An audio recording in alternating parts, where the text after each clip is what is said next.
आज बाबा साहब की जयंती पर हम लोग यहाँ पर उपस्थित होकर बाबा साहब की मूर्ति पर श्रद्धासुमन अर्पित कर रहे हैं। एक ऐसा अवसर है जहाँ पर हमें बाबा साहब के बारे में जानने, समझने और सीखने का अवसर मिलता है। ये साल का एक दिन नहीं है जहाँ पर हम उनके बारे में सीखें और जानें। ये एक ऐसी शख्सियत की बात है जिसके बारे में जितना पढ़ा जाए, सीखा जाए, जाना जाए, जितनी किताबें लिखी जाएं और जितना उनके बारे में कहा जाए वो कम ही होगा। हम लोगों को इस देश में आज के समय में वेब सीरीज़ का ज़माना है। मुन्ना भैया याद है, मिर्ज़ापुर वाले, लेकिन बाबा साहब नहीं याद है। युवाओं को उनके बारे में जितना बताया जाए उतना कम है। युवाओं को उनसे प्रेरणा लेनी चाहिए और वह सिर्फ किसी एक जाति, किसी एक धर्म के नहीं है। ये सबसे बड़ी बात है।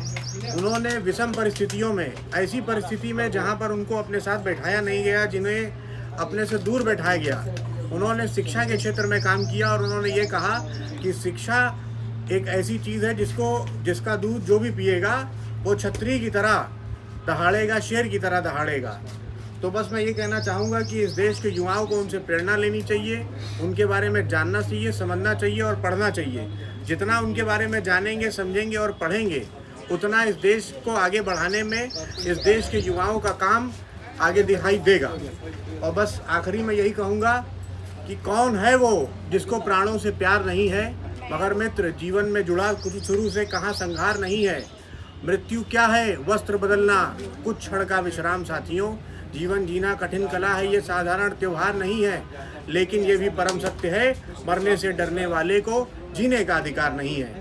बाबा साहब ने कभी मौत के आगे अपने आप को कमज़ोर नहीं समझा और सदैव इस देश की उन्नति और तरक्की के लिए लड़ाई लड़ी और हमेशा यही सीख और शिक्षा दी है कि हम लोग संगठित होकर न्याय के लिए लड़ें, अन्याय के खिलाफ लड़ें और सदैव गरीब, वंचित, शोषित, पीड़ित व्यक्ति की आवाज़ बने। तो इसी के साथ में उनके चरणों में श्रद्धा सुमन अर्पित करते हुए मेरे यहाँ पर बड़े भाई एडवोकेट प्रवीण गुप्ता जी उपस्थित हैं, कुणाल उपस्थित हैं और तमाम लोग यहाँ उपस्थित हैं, क्षेत्रवासी।